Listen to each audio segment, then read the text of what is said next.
Pemirsa, penerimaan peserta didik baru atau PPDB di Indonesia menuai sejumlah permasalahan, mulai dari manipulasi kartu keluarga, jual beli kursi, hingga aturan jarak zonasi. Hal ini membuat warga mengeluh karena banyak anak-anak mereka yang gagal masuk ke sekolah.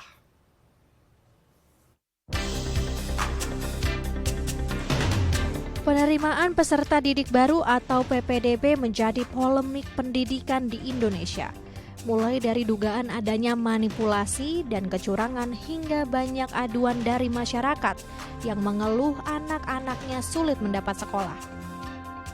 Sistem zonasi seperti ketentuan wilayah domisili dan selisih perbedaan usia hingga jual beli kursi yang terjadi di dua provinsi yakni Jawa Barat dan Banten menjadi penyebab carut-marut seleksi PPDB tahun ini.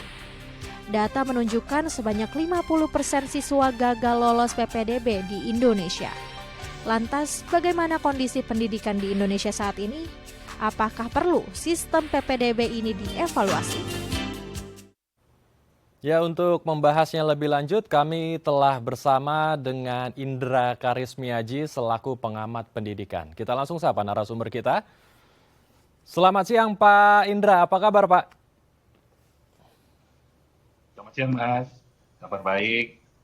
Baik, kita langsung saja membahas aturan zonasi dan beberapa aturan karut-marut yang ada di dalam PPDB ini. Kita mulai dari zonasinya dulu, karena ini yang membuat banyak orang tua pusing, murid-murid juga pusing karena tidak bisa masuk sekolah, yang padahal notabene-nya ini jaraknya tidak begitu jauh dari rumahnya.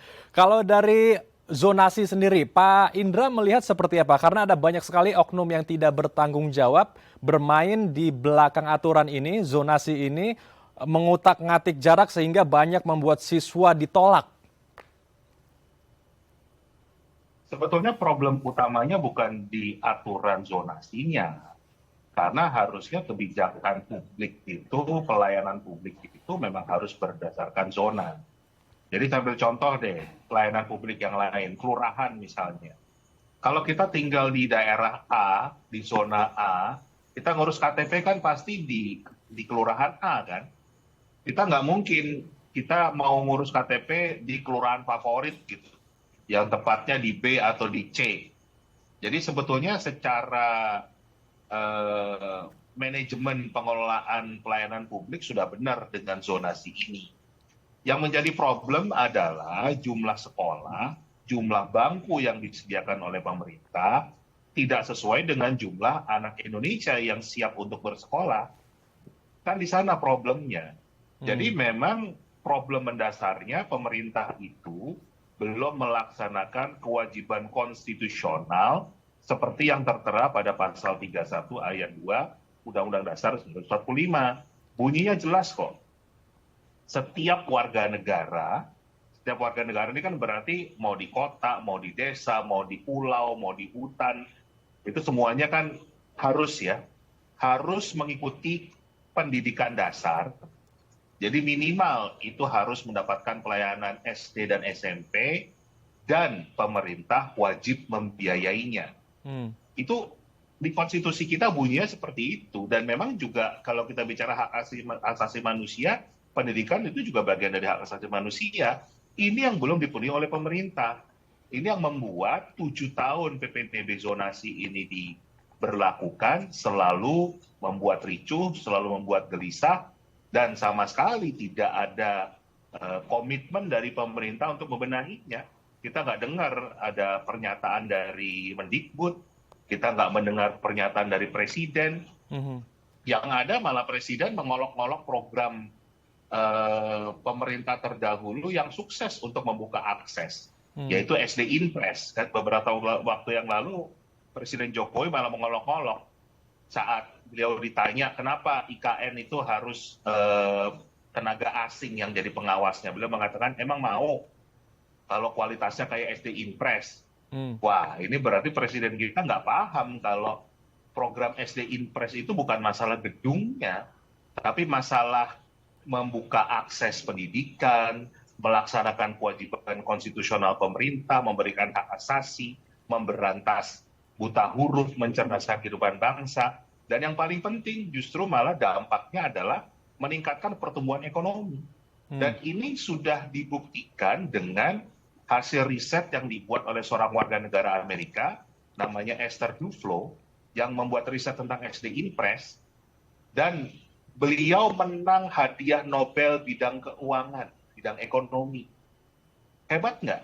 Jadi kita sudah punya program yang berhasil, tapi nggak ingin dikembangkan. Kan harusnya kalau memang presiden kita ini serius membangun SDM unggul, fokusnya bikin SMP Impress dong, SMA Impress dong, SMK Impress dong.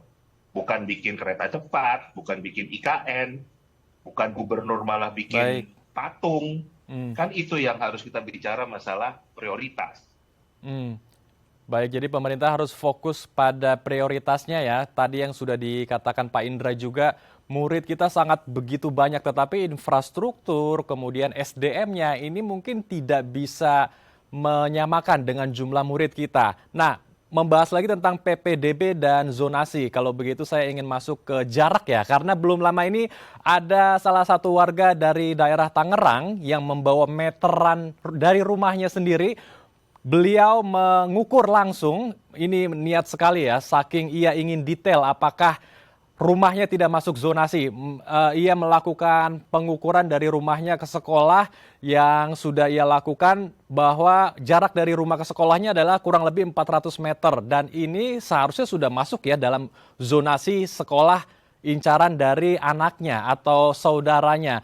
Tetapi dari pihak sekolah ini malah menolak. Karena alasannya adalah tidak masuk zona dari sekolahnya, terlalu jauh artinya. Kalau idealnya, sebetulnya zonasi ini aturannya berapa kilometer sih Pak Indra dari rumah ke sekolah yang betul-betul bisa lebih menjangkau ya antara siswa dan sekolahnya sendiri Pak Indra? Nggak bisa disamaratakan seluruh Indonesia, Mas. Karena kalau kita pakai begitu, bisa jadi hitungan kilometer sudah terpotong sama laut. Karena ini kita bicara kepulauan, sudah bisa terpotong sama sungai, terpotong sama hutan. Jadi betul-betul kita nggak bisa saklek untuk menghitung dari jarak. Itu kalau kita bicara aturan zonasi ya. Di negara lain pun juga nggak saklek menghitung dari jarak, tetapi memang sudah dibuat ada zonanya. Nah, tiap daerah pun sebetulnya berbeda-beda di Indonesia ini ada. Seperti DKI Jakarta itu memakai RT misalnya, RT kemudian meluas lagi. Jadi kita harus ngikutin memang kondisi daerah masing-masing. Tapi poinnya kembali, kalau jumlah jumlah sekolah itu cukup, kita nggak akan ribut, nggak akan ada orang yang bingung kenapa sih anak saya nggak diterima. Jadi kalau di luar negeri, ya rata-rata nih, contohlah negara tetangga kita di Singapura, di Malaysia, itu kalau anak yang memang butuh sekolah, usia sekolah, tinggal datang ke sekolah paling dekat dari rumahnya, itu pasti ada tempat. Karena memang sudah disediakan bangku yang cukup untuk warga negara ada di sana, bahkan imigran pun bisa ditangani. Nah kita ini kan yang problemnya tadi, tidak ada political will untuk memang secara masif menyiapkan ruang bangku sekolah yang cukup untuk anak-anak kita. Tapi katanya fokus programnya pembangunan SDM unggul. Ya gimana? Ini kan jauh panggang dari api, menjadi kontradiksi. Jadi saran saya sih jangan fokus ke masalah aturan zonasinya ya, masalah jaraknya gitu. Ya nggak akan pernah ketemu kalau tadi jumlah bangkunya nggak cukup. Nah kita banyak terobosan sebetulnya bisa dilakukan. Kalau kita kembali tadi ya ke ayat di konstitusi, kan dikatakan adalah setiap warga negara wajib mendapatkan pendidikan dasar dan pemerintah wajib membiayainya. Kan di sana tidak spesifik dikatakan harus sekolahnya sekolah negeri. Tapi kan bisa sekolahnya di sekolah swasta, tapi tetap dibiayai pemerintah. Itu yang juga belum banyak dilakukan. Baru 2 daerah yang saya lihat sudah melakukan pola ini. Satu DKI Jakarta dengan program yang namanya BPNS, satu lagi Kota Tangerang. Tapi memang menurut saya masih belum efektif ya, karena ini masih per individu. Jadi ada sekolah-sekolah yang memang ditunjuk, kemudian anak yang biasanya memang anak yang dari keluarga menengah ke bawah, ekonominya butuh bantuan ya, keluarga prasejahtera itu yang dibantu. Tapi harusnya secara konstitusi nggak bisa dibedakan, mau anak orang kaya, mau anak kurang mampu, harusnya tetap disediakan tempat di mana pemerintah akan membiayainya. Bagi mereka yang merasa tidak cukup untuk belajar di sekolah-sekolah yang dibiayai pemerintah ini, baru punya pilihan ke sekolah swasta yang mau pakai kurikulum Cambridge, kurikulum mana, itu bayarnya mahal, nggak apa-apa, tapi merupakan pilihan. Jangan seperti kita sekarang, karena nggak diterima di sekolah negeri, terpaksa sekolahnya di sekolah swasta yang harus membayar. Jadi mindset-nya yang harus kita ubah. Yang saya juga agak sedih itu kan sekarang itu sepertinya mendorong malah pemerintah ini menyalahkan rakyat, dan sepertinya dengan kejadian seperti di Jawa Barat itu kan seolah-olah mau ditindak secara hukum. Padahal yang penyebabnya adalah pemerintah sendiri. Jadi menurut saya hentikanlah pemerintah itu malah menghukum rakyatnya sendiri. Tapi justru sejahterakan rakyatnya. Harus penuhi kewajiban-kewajiban konstitusionalnya. Jangan malah rakyat dibikin susah. Baik. Itu saran saya. Baik, jadi jangan selalu melimpahkan kesalahan kepada warganya, tetapi harus ada sistem yang dievaluasi atau pengawasan di dalam pemerintah juga harus dilakukan ya. Karena kita tahu juga permasalahan ini bukan hanya zonasi, tetapi ada juga isu soal titip KK, kemudian jual beli kursi, ini juga terjadi begitu. Lalu pertanyaannya bagaimana dengan sistem pengawasannya? Karena pengawasannya ini juga dilakukan oleh Kemendikbudristek dan juga Kementerian Dalam Negeri. Apa sebetulnya yang perlu dikoreksi, perlu dievaluasi Pak Indra? Tapi ditahan Pak, kita akan bahas usai jeda Pak. Baik pemirsa, jangan kemana-mana, kami akan kembali sesaat lagi.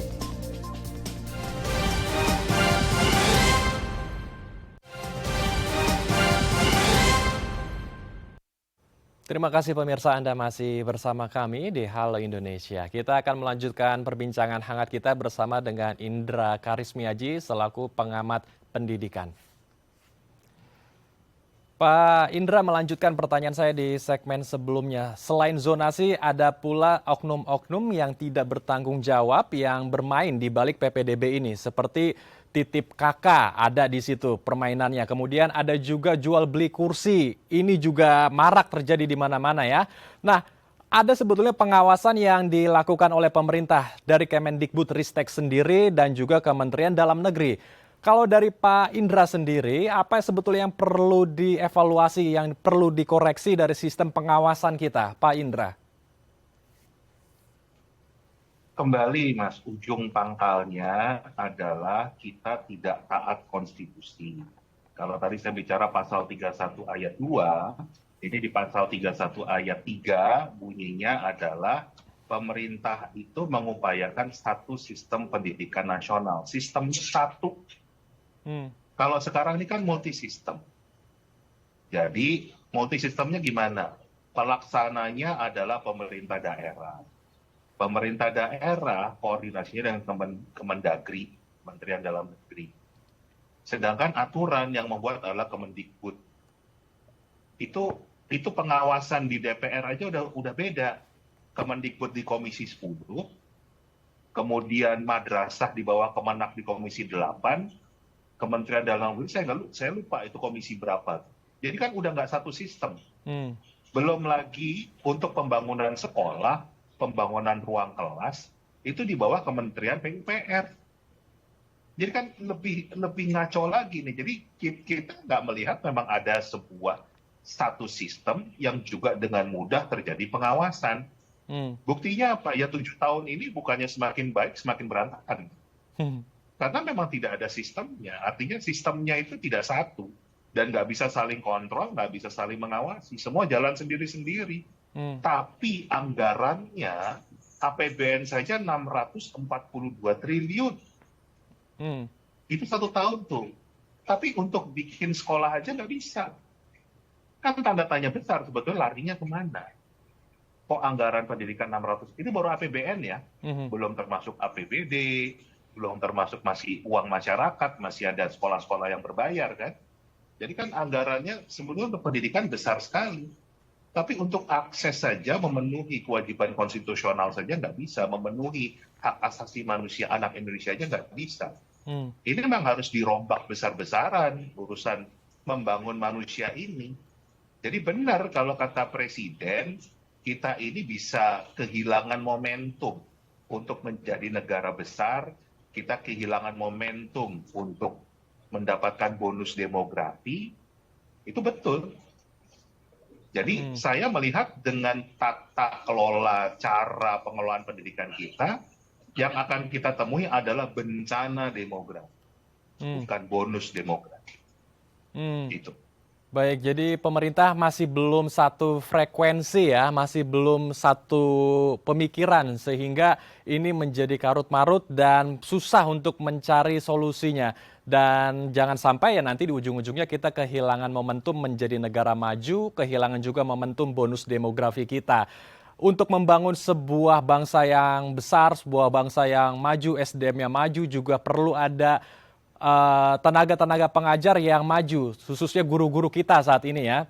Karena ada beberapa sekolah, Pak Indra, yang melabelkan dirinya sekolah negeri bahwa mereka adalah sekolah favorit ya, sehingga banyak warga kita yang ingin masuk menyekolahkan anaknya ke sekolah favorit tersebut. Nah, PPDB ini diusung untuk menghilangkan stigma atau label sekolah favorit. Ini apakah artinya guru-guru kita semuanya belum mumpuni, belum berkualitas sehingga mau disamaratakan semua dengan adanya PPDB ini. Tetapi di satu sisi PPDB ini justru malah dimainkan oleh beberapa oknum yang tidak bertanggung jawab. Tanggapan Pak Indra gimana, Pak? Ya, masalah kualitas guru itu memang salah satu PR besar dan itu juga yang penyebab utama kenapa mutu pendidikan kita salah satu yang terburuk di dunia. Dan itu OECD, Bank Dunia itu memang menyarankan harus ada peningkatan kualitas dan kapasitas guru kita.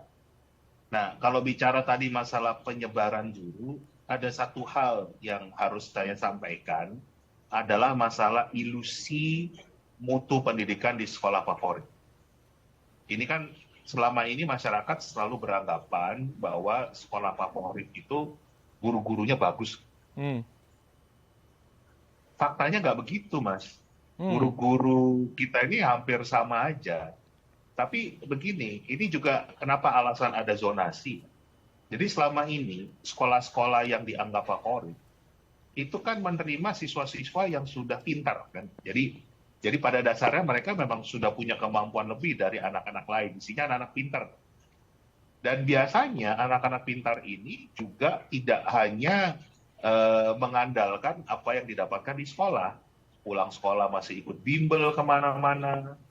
Bahkan saya beberapa kali mengadakan survei itu, satu anak di sekolah favorit itu bisa lebih dari 2 bimbel. Jadi bisa 3 bimbel yang berbeda. Mereka punya akses pada buku, punya akses pada internet, punya akses pada guru. Jadi yang membuat mereka lebih dari yang lain. Nah, saya suka bercanda begini, mohon maaf. Di sekolah yang kita anggap favorit, andai kata gurunya, mohon maaf kita ganti seekor kambing, prestasi anaknya tetap bagus, Mas. Karena memang tadi dari awalnya sudah bagus, masih ditambah mereka belajar di bimbel-bimbel yang lain, kan begitu.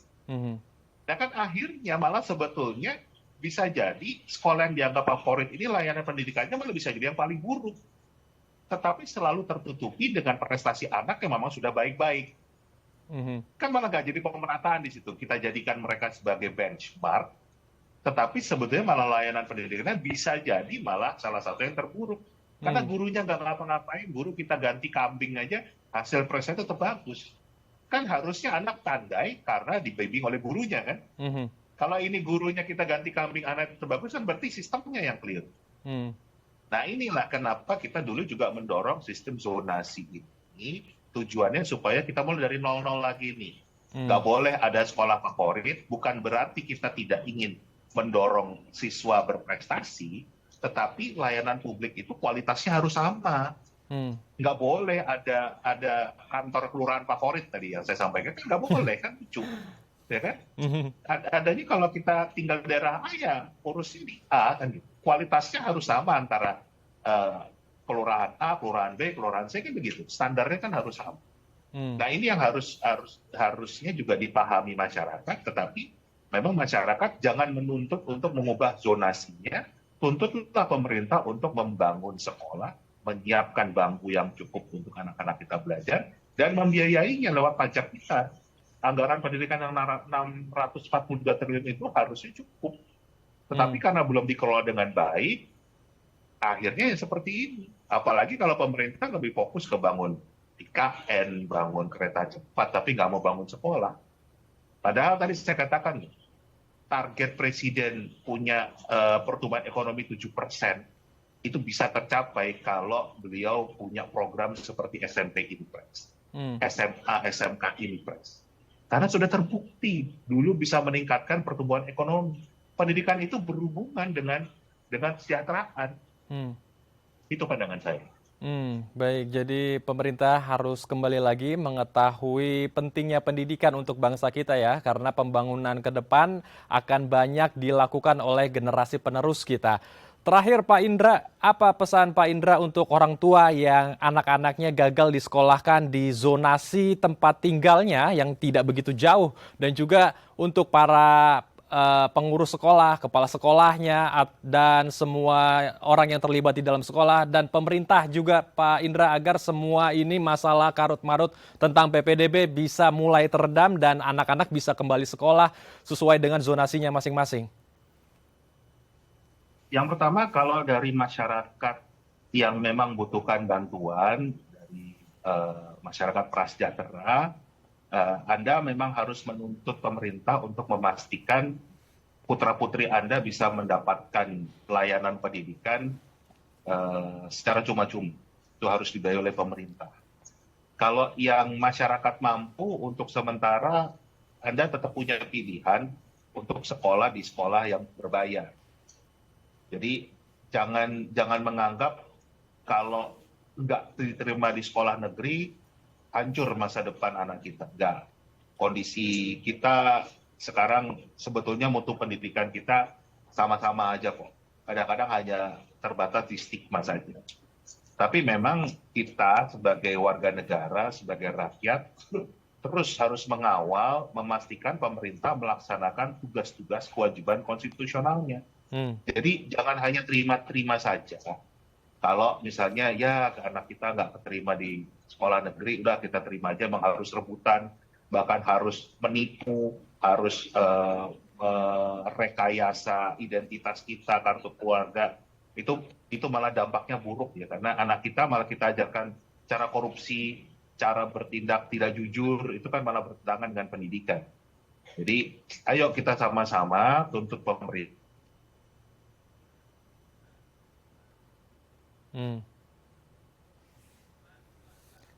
Baik, sepertinya kami mengalami gangguan komunikasi. Apa yang tadi dikatakan oleh Pak Indra, intinya adalah pemerintah harus kembali mengevaluasi, mengoreksi kembali berbagai macam aturan, dan menemukan sebuah solusi untuk menyelesaikan karut-marut dari PPDB ini, sehingga orang tua bisa menyekolahkan anaknya dengan baik, terutama di zonasi dari rumahnya ke sekolah. Terima kasih Pak Indra telah berbagi waktu dan informasi bersama kami di Halo Indonesia. Pemirsa, usai jeda kami akan mengajak Anda untuk melihat penari disabilitas yang meraih prestasi hingga di kancah internasional. Informasinya usai jeda, tetap di Halo Indonesia.